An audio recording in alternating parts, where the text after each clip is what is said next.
Path of Night, War of Ages is an actual play Vampire the Masquerade Dark Ages podcast set in the world of darkness. We're all friends, we're here to have fun, but our story can include graphic violence, drug use, sexual content, and other mature themes.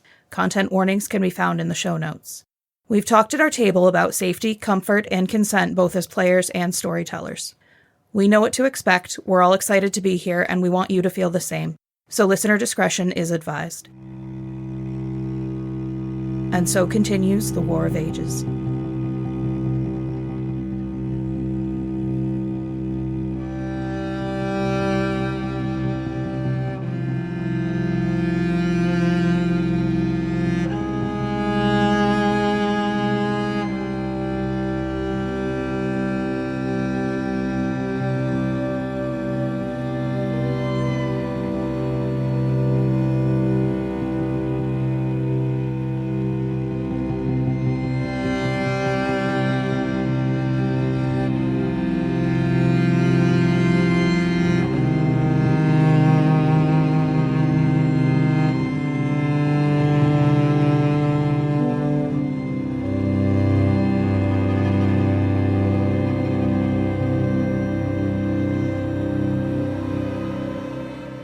Last time on War of Ages.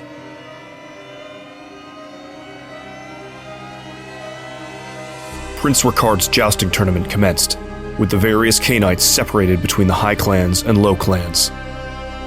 At the low clan gathering, Alexios and Sadhbh met a coven of Malkavian women who began to incite an orgy, circling Alexios and drawing others into their seductive dance.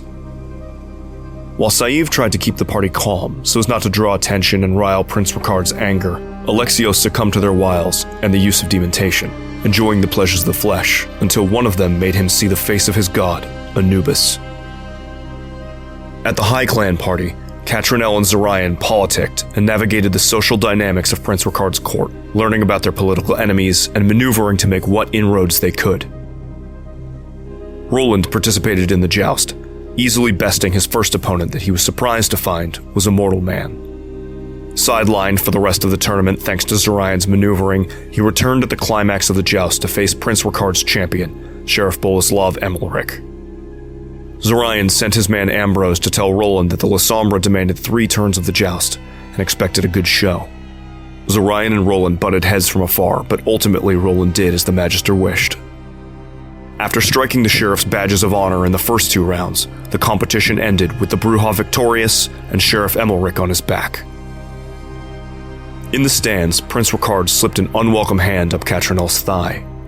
The Tzimisce used her powers of vicissitude to quietly mutilate the offending hand, stealing the prince's nail from his finger.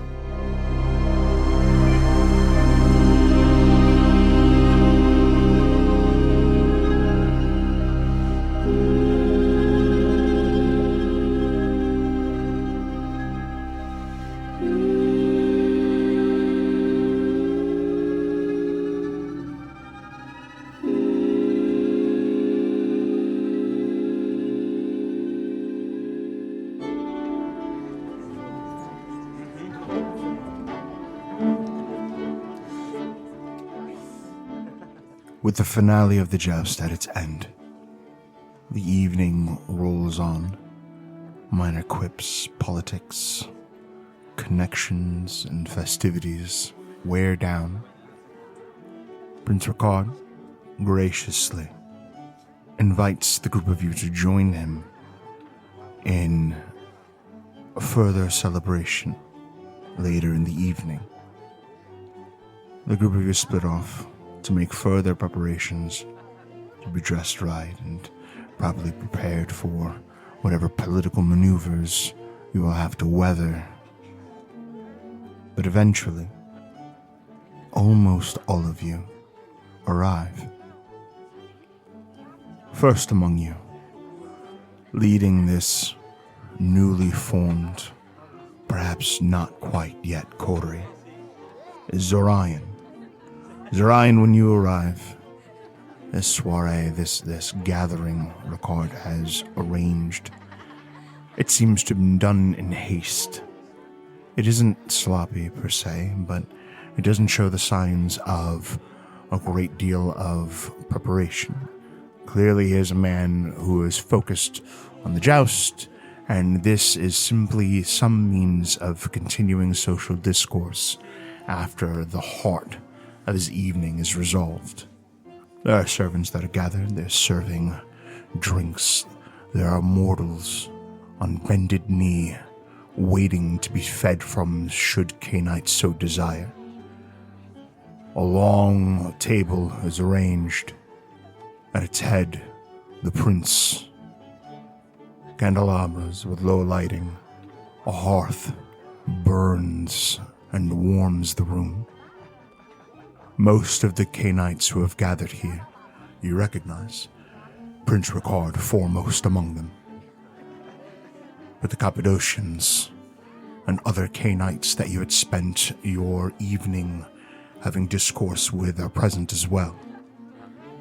Joining you is Catrinel, who sees the same, particularly Lucretia, perhaps one of the only Ventrue nobles present who stands instead of sitting and enjoying the feast. As Catrinel enters, she's taken on an extra few steps of formality since the joust. Her long, sharp fingernails have been tinted with beeswax, mulberry, coal, this reddish hue that matches that glimmer in her maroon eyes, that tint of blood on her lips. But as she steps into the room, just a little bit behind Zorion, she crosses over to one of the waiting mortals, purposefully selecting a man, one who looks bright-eyed, like he hasn't been fed from yet. Gently, she stops, she touches the shell of his ear, trailing those nails down to the side of his neck, and while taking a bite from him, she casts a lingering glance over to Lucretia, taking her details in and evaluating how the woman who killed her sire's broodmate looks over this room.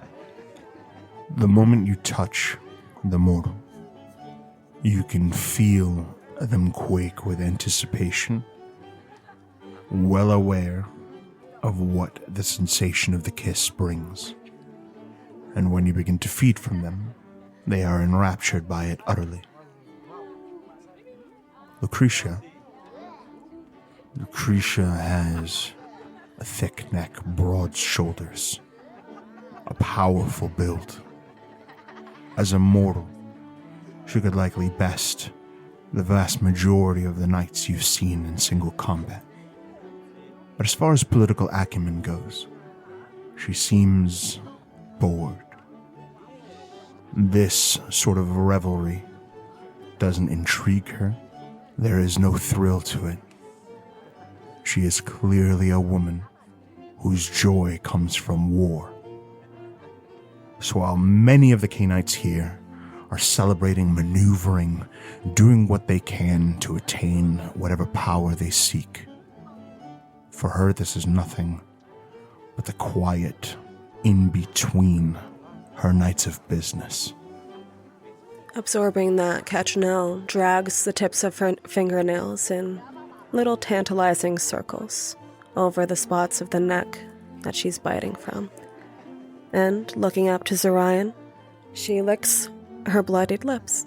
When she casts a sideways glance to where Zorion is, he's already regarding Catrinel and Lucretia of Hearts, and a imperceptible nod passes, and Zorion begins walking on a beeline directly at Lucretia in a very confident way, perhaps in a way that a warrior or a knight might regard an oncoming charge. By any part of his body language does he appear to intend to go alone? Yes. And once Lucretia regards him, he ever so slightly changes his trajectory and simply walks directly past her by the barest margin that someone would politely give somebody, and does not pay her a single bit of attention. So if she reacts and goes to say something, he just brushes by her as if he never even noticed that she was there, and will head straight to where Nova Arpad has placed herself in the room, to go speak to her. There's this little flicker of a smile. Maybe Zorion sees it, maybe he doesn't. At this point, he is locked on his target, you definitely know that he's giving you an eye of, let's see how she takes some provocation. You're in a good position to watch. I'll poke the bear. So as Catrinel is smirking just a little bit, you don't see it then, but you give her the opportunity to brush her hair out of her face, adjust the way that she is administering the kiss, and watch the reaction of the bear getting poked. How does the former Knight Hospitaller react to having someone march at them and then casually pass them in a very intentional but dismissive way? There's a couple of things that Zorion notices. When he draws close, the difference is subtle, an inch or two, but he realizes that she stands over him and is taller than the man. And as you draw near, you realize that she isn't regarding you as a knight or an individual who is even armed. And while you may have once been a crusader, your disfigured form poses no threat to her, at least as far as the Hospitaller is concerned.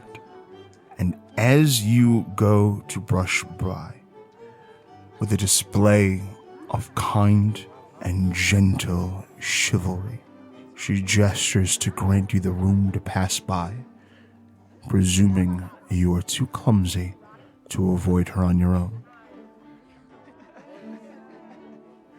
Catrinel licks a very slow stripe up the neck of the man when she's done, but she takes her time.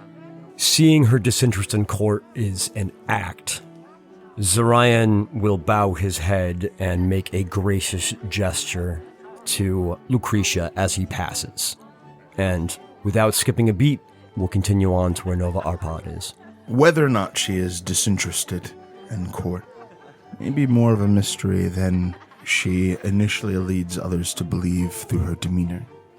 She certainly knows how to behave and is well practiced in the art of etiquette. As you arrive to Nova Arpad, she is something else entirely. And Nova does not withhold the scornful expression that she keeps towards any she deems her lesser or rival or something to be torn down that stands in the way of her ambitions. She is a wound, an exposed, deeply sensitive wound. And when you join her, she absolutely greets you and seems genuinely pleased to see that you have arrived to the party. But every now and again, you notice that she casts a hateful glare, not towards Catrinel, but towards someone else, someone that she seems to hold a much deeper resentment for. She looks towards the Nosferatu, Ruxandra, the child of Maruska. Though Ruxandra is known to be a Nosferatu, she is gorgeous. Somehow, some way, the curse of the Nosferatu must have passed her over entirely, because she is stunning. And she spends much of her time engaging in games of wit with Prince Rikard. Ruxandra seems to pay no mind to Nova Arpad, but with every passing moment, you can see in Nova's perfect blue crystal eyes that she is fantasizing about some new way to twist Ruxandra's head from her body. Zorion kind of chuckles. Is she seated or standing? When you arrive to her, she rises to greet you. She's very, touchy. Zorion kind of waves a hand dismissively and cracks a smile and just slides into a chair next to her. She joins you, hands rested on your forearm. The expressions on your face are like theater. Fascinating to watch. Someone in your position of power must be powerful indeed to give so much away in court freely. My intentions towards her are no secret. Are the Nosferatu often seen in court like this? I was under the impression that they are of the low clans. Roxandra has attained the power to walk among the high clans, despite her lesser nature. She has attained this due to the accomplishments of her sire, Mariska, the Prince of Harmonstad.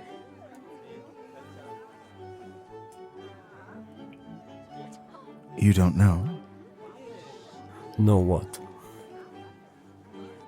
Of the Council of Ashes? And its purpose, and Roxandra's undermining of it. No, I had not heard of this. To be honest, I am still acquainting myself with the politics of the land. I hope you are not, do not take this as more of a compliment than it may seem, but you are the most interesting of the guests here at this court.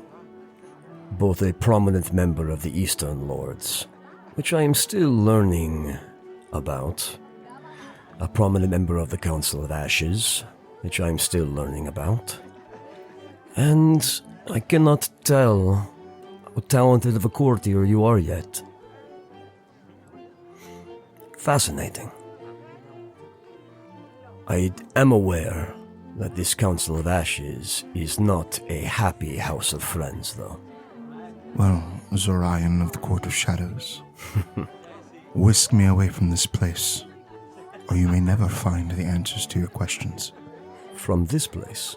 A stroll, if you will. Of course. He stands and offers a shadow hand to Nova Arpad. She either does not notice it, or does not pay it any particular attention, but she takes your hand and joins you. He will walk outside to a balcony with Nova Arpad, giving the briefest glance to Catrinel, and in that moment, winks at her. Catrinel is still messing with the mortal, not in any unkind way, just braiding his hair, adding to the pleasure of his experience. And as you take your walk, give your wink, she sets her chin atop the mortal's shoulder, as if, maybe a bit more blood, but really, it's just a little acknowledgement of you and your plans. And having finished being cutesy, goes back to task. Like a dog overwhelmed by affection, he drools and twitches, and is lost to Catrinel's power. She'll keep an eye on the door, keep an estimate of how long Zorion is messing, and whether or not her other allies are arriving anytime soon. This is a good opportunity to look around the room, take in everything, but she knows maybe not the best opportunity to be alone, for her or for him. Zorion finds a balcony. He finds that Nova sort of searches him as they walk. Her hands kind of wandering everywhere. All sense of dignity gives way to this very kind of selfish and in some ways overbearing monster. And you arrive to the balcony. And as you do, you can faintly hear the sounds of familiar voices arriving. Just to be clear, so she is just trying to have her way with me? She is, very overtly, groping you. Once we are on the balcony out of sight, Zorion will reach up a hand, gripping her by the hair, and forcibly, with potence, pull her off in a way that is not entirely not sexy. He is not trying to start combat with her. He is trying to be assertive, and without locking eyes, he will just kind of pull her off him, press her against the balcony. Despite what you might have heard, Clan La Sombra are not playthings of the Ventru. You will earn my pleasure. But first we will talk. So willful, Magister.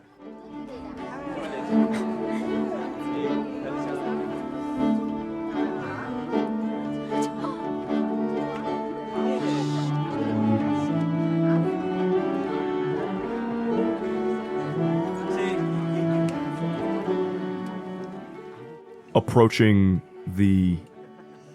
I guess what is in Roland's head, the champion's dinner. He and Sadhbh walk together. Roland is wearing very fashionable hose and like a yellow shirt with a maroon and black tunic over it, and his fashionable doublet in the same colors with the emblem of Roland de Roncevaux right on the chest. No longer looking like someone who just did combat in armor, but is extremely good looking and like prepared for a princely dinner. And he looks over at Sadhbh. So, are you ready? Sadhbh has changed to what is now her cleaner dress. It's still very simple, lightly altered from its original state. She does wear her cloak with the hood up. Underneath, she has a kerchief over her head, nominally to keep her hair out of her face, but it does keep her forehead sort of covered. She walks with her bowron on her hip and with her staff in her hand, and she kind of looks at Roland a little sheepish. I'm sorry I didn't get the chance to see you.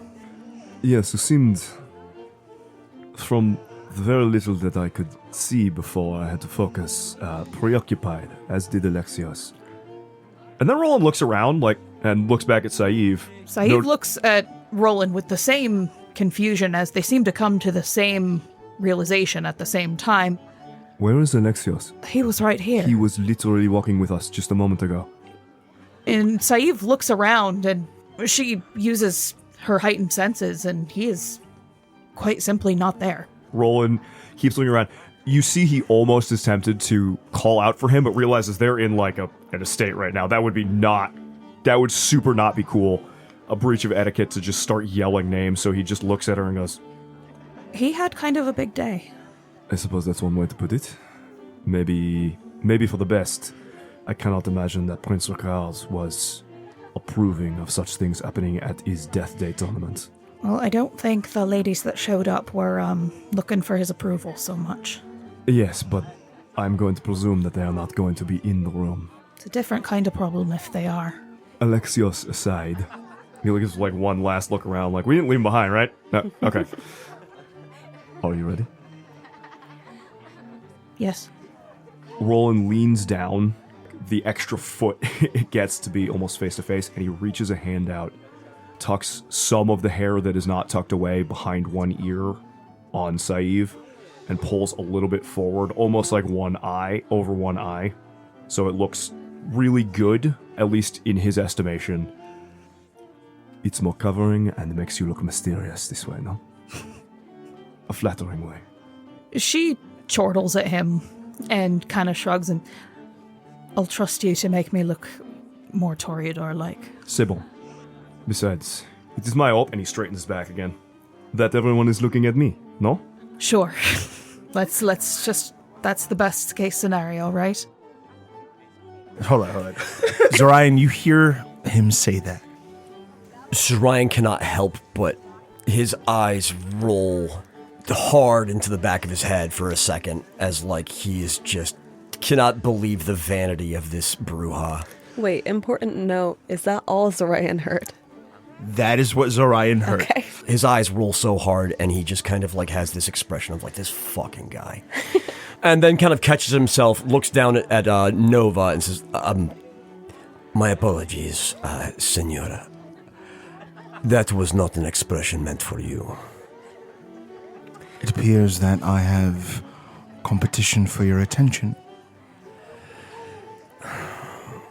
No, the both of us are perturbed by those at this court. That is all. I am at this court. The others. Not present company on the balcony. Of course. My companions that I have been traveling with are new to me. We are all acting upon small favors for those that we owe to. I am still beginning to learn their quirks.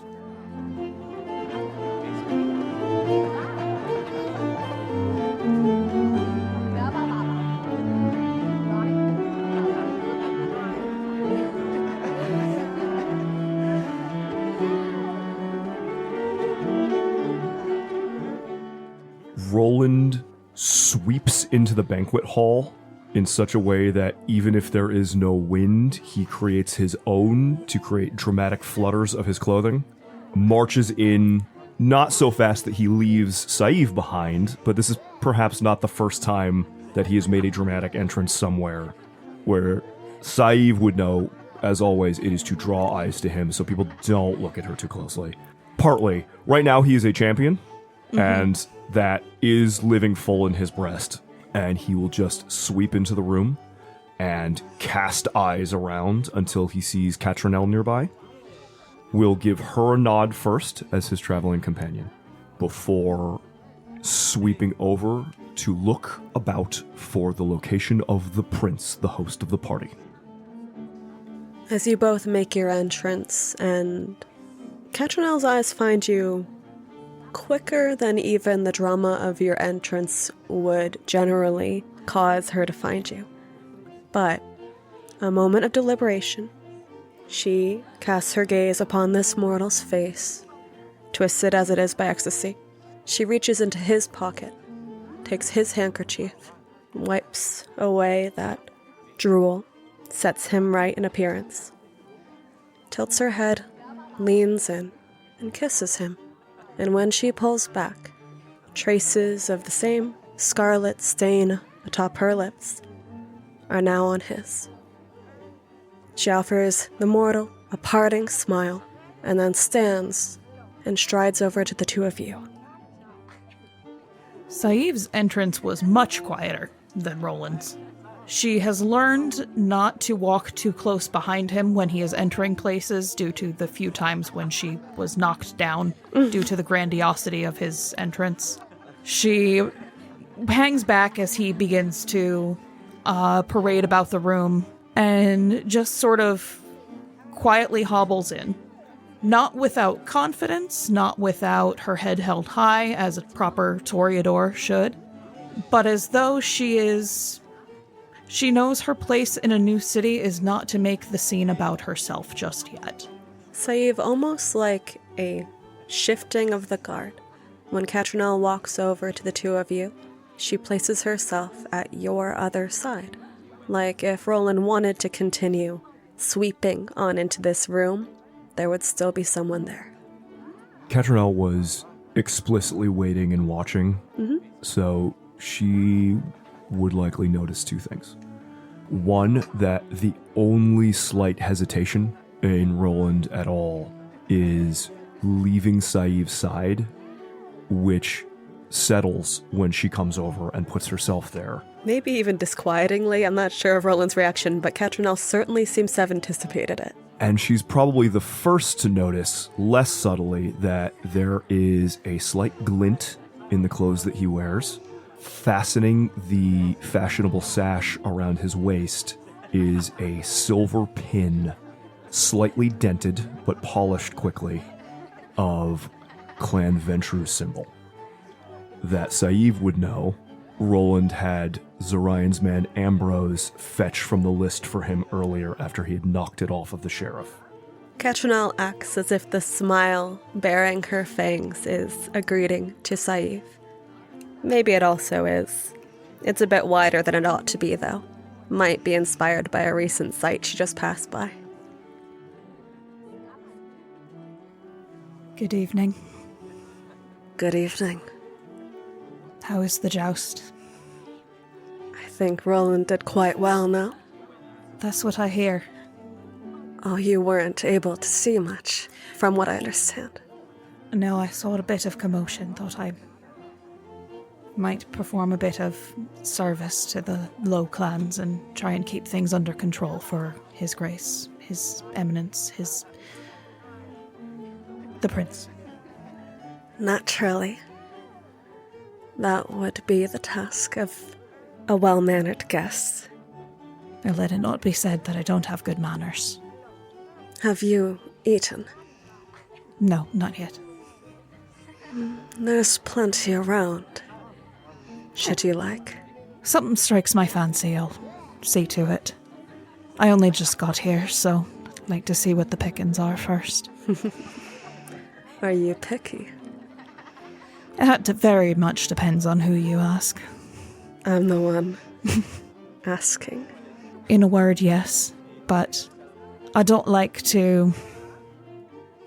I feel like we should be selective about the things we put in our bodies if we want to keep ourselves healthy. That's not always so much fun. I understand that perspective as well. I think it depends on the occasion. For me, at least. What the purpose of it is. Is it pleasure? Is it something else? Power? I still haven't learned to feed for much other than feeding yet. Oh. Well, there's much more to it than just that. Well, I gather at least pleasure and power, or at least some of it, then. Well, Toreador that you are, you must sometimes use it to enchant people. I've never needed to use it for that. I really just have musical talent to enchant people. It doesn't have to be the musical talent either. What kind are you? Are you the kind that focuses purely on your craft? The kind who speaks to others, connects? Still kind of figuring that out, but I do like to connect with people, but music has always been the way that I connect to people. It's a good way. How about you? How do you connect to people? I tend to find that, well, I was born revenant. And there's something in that does not always compare to the experience others have as mortals. Always a little bit off from what it is. Of course, the younger years, when I was but a child, that felt more like what others describe as normal. But the moment I began my blood, things changed. And I became more canite. Started to discover things about myself that a mortal never would. It seems that I spent quite a bit more time being both mortal and canite. It's a difficult way sometimes to look at people and, well, judge how long they spent their time in each phase. Which one are they more? Beast or man? I mean, I know I haven't been doing this very long, but I've always thought that... I don't know, I don't think your beast is your enemy. I don't think it's a different part of... I don't think it's a different entity from you. I think it's just the you that you hide from. Some of us hide more than others. Do you hide, Saif? Currently? Is there a difference, currently or not? I can't read. I hide that. Because in places like this, there's not a lot of respect for a high clan person who can't read. We're all hiding things. Well, should you need eyes, let me know. Perhaps I can help. As the two ladies are talking, Roland has been striding. I assume in my head, like at the entrance to this room is at one end of the table and the prince is grandly displayed at the other. Roland has strode away, passing everyone and ignoring any potential greeting, a torch in the darkness of this room, and goes directly to where the prince is. And when he gets to an appropriate space, will effect a very gracious bow to Prince Rikard and say, without preamble, "My prince, thank you for the honor of hosting the tournament and having me there this evening. I hope that the displays today did honor to your death day." It is uncommon that one has the opportunity to see a performance from the legendary Roncevaux. Roland straightens, like once they're in conversation, to his full height and smiles down at the prince. At the name Roncevaux, the sheriff, Borislav Emmerich, can be heard laughing and clapping. Oh my, the great Roncevaux. What a great honor it was to face you, to meet you. You must have incredible tales of glory. Of course, but do not despair. Today's showing simply says that this would be another one, no? You did quite well on the lists. I understand why you are the Prince's champion. Most kind. Tell me, great Roncevaux, in which of your stories do you loot from the field? I assume you mean this. And he, without any shame, waves a hand to display the venture pin that's on his hip. I understand, at least in my experience, the champion of a tournament is entitled to the horse, the armor, the purse of those he rides against. However, I thought that it would be gauche, considering that this was in honor of the prince, so simply a memento. However, if you wish it returned to you in place, I am so very happy to do so. This is, of course, simply to honor the prince today, no? I had believed such tradition involved myself presenting such to you, I wished to and it not being scavenged. save you the thing. It is why I sent a man to fetch it. But if you wish the ceremony, of course, I would hate to rob you of the chance to perform. And he takes it off his pin and will walk around and hand it to the sheriff. He accepts it and says, and when the great Roncevaux arrives, I will give it to him. And he walks away. He is here, Your Grace. Ha! The sheriff just dickishly laughs and walks away. Roland, in his mind, is the victor in this, and this is just a petty man being petty. But as soon as the laughter happens, Roland goes stock still. If he were an animal, his eyes would dilate. And he looks around the room, just for the briefest second, to catch whether or not the rest of the room is participating in this man's attempt at humiliation.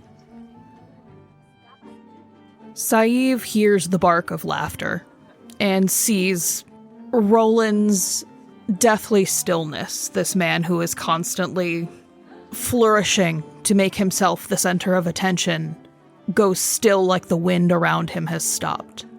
And for a moment, there is a grip in her gut. There's a moment of confusion from Catrinel. She thinks a second that that's something to do with the confession Sadhbh just made. Checking the Toreador's expression, she reaches over, fixes a strand of Sadhbh's hair. I don't want him to frenzy here. Lex, how does the rest of the court respond to the laughter? A woman approaches you, clad in armor, beautiful curly hair, and you recognize her to be Orsolia, the protector of Lady Dogmara. And where Lady Dogmara has withered, corpse-like flesh, Orsolia is vibrant. She's described as one of the Lamia. And she approaches you and smirks with fangs visible in her mouth. And she says to you, were you to rush the man and hack him to pieces, there's a very good chance the crowd would be with you if you make a show of it. The fraction of a second between the smirk and the reassuring words, Roland's beast wakens and paces the cage of his heart and then settles again. And he looks at her and goes, well, I've never been accused of not making a show of things. She gives this slight shrug and she says, well, I would forgive you. And she walks off. despite her saying that, sort of quietly, I assume, or sort of quietly, Roland gives sort of like a confident, happy chuckle, and that air of violence, death, and rage that was there for a second settles. For a brief moment, you catch a nod between Orsolia and Lady Dogmata. Roland looks at Lady Dogmata and gives a bow out of sync with the nod that he saw, as if he had just seen her, and sweeps into a bow respectfully, not quite as low as to the prince, and says, Lady Dogmata, despite the sheriff's attitudes towards the events this evening, it is my hope that his words did not tarnish the victory that I won in your name. Big smile on his face. She looks perplexed. Is this not part of the show? It is, of course. I just don't know that all the players know that they are playing parts. And he throws a glance towards the sheriffs retreating back. Well, it is all the same to me. He gives a big smile and then goes to sort of engage in idle chatter with them, sufficiently having made his presence known. But because they are there and the prince is at the head of the table, he keeps, sort of half an eye on the prince, but more specifically is just actively engaging. But again, Saïv, you would know, and Catrinel, you would probably notice that the angle that he places his body, he very clearly can keep Saïv in his line of sight while he is talking and chatting and making himself the belle of the ball over here with Lady Dogmata and Orsolia, with enough space sort of open on one side that if others wish to join the lively conversation, they are welcome to come and join.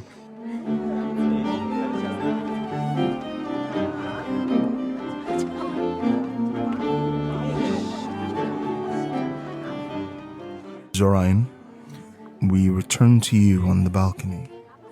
You and Nova are pod. So at this point, has Zorion got her attention? Is she looking to have more conversation, or is she still focused on just having her way with Zorion? In this moment, she leans against the balcony and watches you, as though you have introduced some manner of game meant to test her patience. And as the moments pass, her patience withers. But she says to you, Zorion, crusader who rode with Richard the Lionheart, if it is not my attention you seek, what are we to discuss? Well, I was interested in perhaps discussing the fact that we are soon to be neighbors of a kind. Are you familiar with the Huta Pass? I am. My business in this region is to take control of the Huta Pass and bring stability and peace there.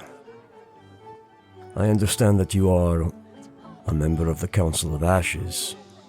I am, and charged by the Eastern Lords to bring stability and peace to the region.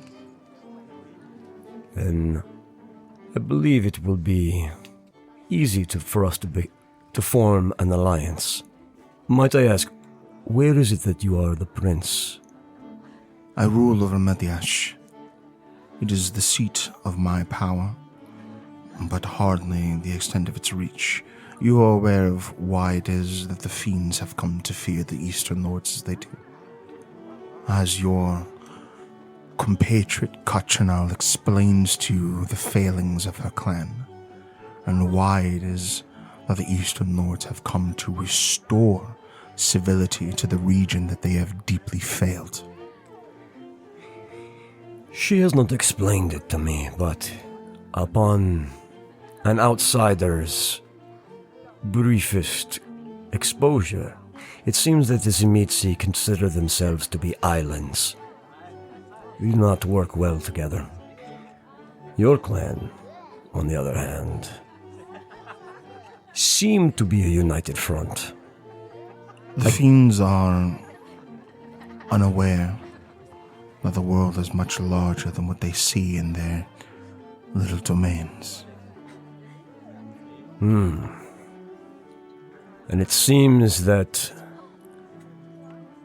without the power you have brought, the Eastern Lord's efforts were stalled.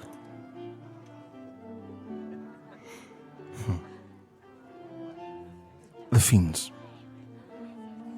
The fiends, long before the arrival of the Eastern Lords, long before this region was graced by your presence, Majesty,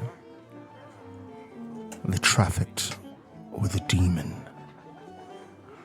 a creature that hid deep within the earth. And this creature drove the fiends to madness. And as their sorcerous power grew, their connection to humanity, to civility, to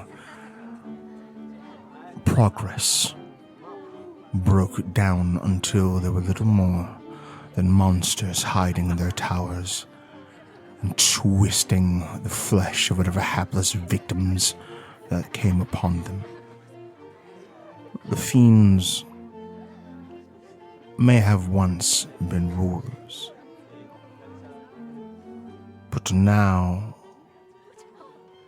they are deranged, twisted things preying upon these lands and calling it providence. Their hold on this land will break and crumble whether the Eastern Lord sees it or not. The difference is, by our intervention, their economy, the livelihood of the mortals of this region grows. They become more worldly. They become more human. Not so much the livestock that the Tzimisce would reduce them to. A noble aspiration. I do not think the Eastern Lords are without their own failings in terms of godliness. Humans are still treated as cattle, sold, and wealth is made through other means. I am no stranger to this business of flesh trade.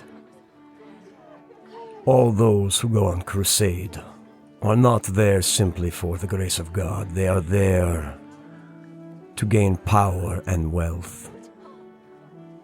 And for third, fourth, fifth, sixth bastard sons, this is the most expedient path to that wealth. So while I appreciate you look down upon the Tzimisce for ruling in an antiquated manner, just because you have figured out a more modern and efficient manner to do so, does not make it any better. Progress does not assure piety. We can agree upon that. And to rule is often an ugly business. But one can rule without being a fiend. Tell me, when you arrive to Tehuta Pass, and you bring civility of the modern world to the animals who reside there, who have not had the chance to learn better due to the Basarab rule that they have been bent to, will you bring piety to these people? Will your lands be godly? He gives her a very measuring eye. I have seen many godly men try to impose their limited understanding of that term upon their domains and realms. And without fail, none of them have succeeded in that regard. What a beautifully articulated way to say, no, you will not. I do not think I understand the true meaning of the balance between being a ruler and a pious man. And anyone who says they do is lying. You rode with Richard the Lionheart, did you not? I did. If any are to be an example of this, a true demonstration of the possibility of a pious king, did you not see it firsthand? Anger flashes behind Zorion's eyes. She smiles. Richard is perhaps one of the most charismatic men I have ever met. He exudes everything that a king should be, but pious he was not. And what should a king be? What sort of ruler do the masses demand if they are to succeed, to thrive? After we left Cyprus, we arrived in the Holy Land at the city of Acre. It had been under siege for quite a while, and showed no signs of breaking. When Richard invested us with the rest of the besiegers, it turned the tide. But it was not an easy affair, and we became ill. Disease runs through the camps. And while besieging Acre, Saladin rode to relieve the city. Richard knew his craft too well, and Saladin would never have broken the siege, but he did send us fruit and medicine and physicians to make sure that Richard and those in his command did not fall to these illnesses. Saladin was a gracious man, violent, a warlord, full of contradictions, but perhaps approaching godliness. He had mercy for his enemies. Not a foolish mercy, but one measured. Suffice to say, Richard did not return those mercies after we took the city. His impatience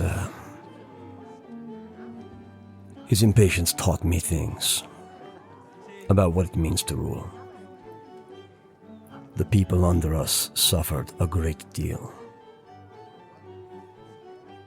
I do not intend to rule into who to pass myself. I have no interest in being prince in these lands. That does not mean I will not rule in these lands.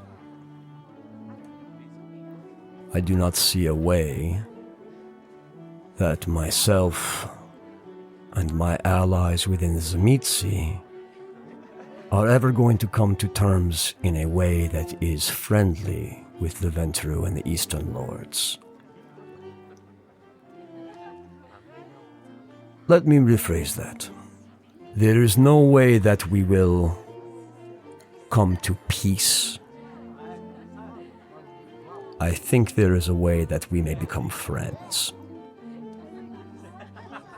But that does depend on the measure of the Eastern Lords. And he gazes into Nova's eyes. Beautiful Zorion. I am going to feed Catrinel to my dogs. Will you forgive me? Will it interfere with our friendship? She says, taking a step towards her patience having waned at this point. I think you misunderstand the parameters here. Catrinel is one of my things. And he starts to get angry, and the shadows build in a way that tells her to step the fuck off. You misunderstand, dear Zorion. I define parameters. At that, and she pushes at your chest with her hand, very clearly challenging you.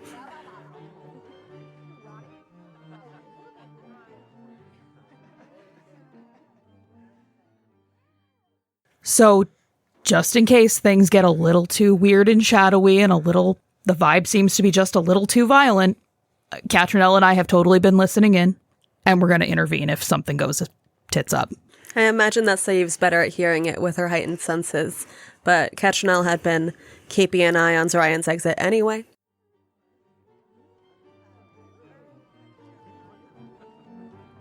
When she pushes back at Zorion, his lips curl into a smile. Now you are earning my pleasure. He raises his left hand up to his mouth and bites into his wrist and grabs Nova by the hip to spin her around and puts his wrist up to her mouth as he clamps down on her neck. And he will exchange, unless she intervenes, he will take a point of blood from her and he will offer a point of blood to her. Physically, you can feel her resist your tussling with her, I believe we call it among this podcast. Mm-hmm. But the sounds she make betray her excitement. And she sinks fangs into your wrist and feeds from you as you take of her. Not fucking again. Is that such a problem? You weren't in the mud pit. Unfortunately. After exchanging blood, inky black tentacles will begin to rise from the corners of the balcony and intertwine up the legs of Zorion and Nova Arpad. And the two of them begin to be obscured in shadow and blackness.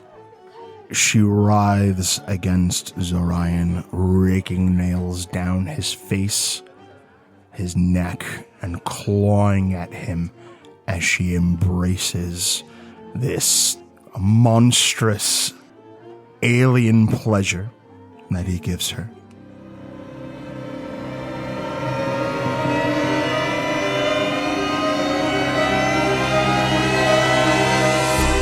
Path of Night, War of Ages is an actual play Vampire the Masquerade Dark Ages podcast set in the world of darkness. Alexios is played by Tim Davis. Catrinel is played by Rebecca Steigelfest. Roland Roncevaux is played by Rob Muirhead. Sadhbh is played by Erika Webb. Zorion de Iruña is played by Garrett Gabbey. Your storyteller is Lex Lopez. The music used in this episode was Don't Look Back by DaniHaDani and Maya Belsitzman. Path of Night uses the 20th anniversary edition of Vampire the Masquerade Dark Ages with a few limited house rules. Vampire the Masquerade and the World of Darkness are owned by White Wolf and Paradox Interactive. Be sure to subscribe to us on Spotify, Apple Podcast, or wherever you find your podcast. You can find us on YouTube at youtube.com/@pathofnight. You can help support the show at ko-fi.com/pathofnight. Look for us on social media at Path of Night Podcast, or email us at pathofnightpodcast@gmail.com.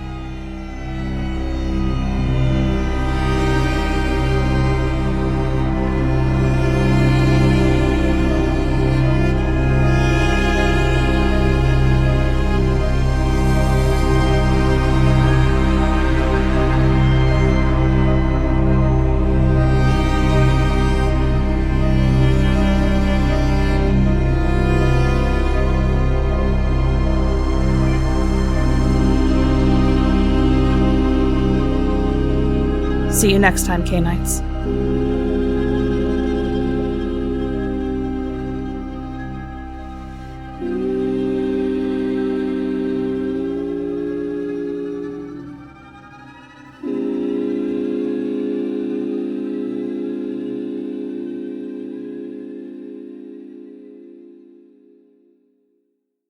There are two types of La Sombra: sluttier Bruja or sluttier Ventry. Those are your choices. He's going slutty or Which way, Assamite. modern man? You can be slutty or Assamite. That's what he's very doing. rare, but Yeah. slutty or Toreador. Very rare, but possible. They're all going to be pale reflections of Zorion. There's going to be no reflections of dark Zorion. sluttiness. They're It's going Lasombra. to... You don't reflect anything. You don't reflect anything. Zorion is so on the ball, he's just slutty or Lasombra, all of which who are slutty or other clans. Yes, correct. Well put, Erika. Thank you. Like, I realized that, like, you know, we were making jokes about, like, I'm going to be the bard of the group. And I kind of knew, like, yeah. You are actually but, the bard. Well, now you're the warlock. Is he or is he the warlock? Yeah, I'm not even sure, man. Hey, it turns out they're both charisma-based casters. Yeah.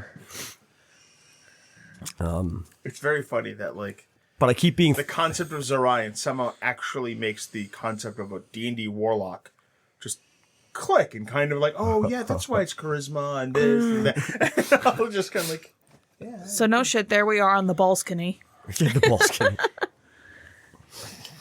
good job, Erika. Thank you. If the prince didn't like a mud orgy outside of the tournament, he's not going to like this. This is very classy, though. There's no mud at all and no Malkavians. I do it in the shadows.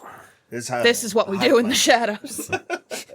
It's no That's fair. Varapod. We saw a low clan sex scene. Now we need a high clan sex scene. Is that what? Don't worry, Erika. We'll get there. Sometime. I ain't fucking taking a vow of chastity. I'm doing whatever I want. You just said you wanted to yarn. Yeah. You can have both. You could easily have both.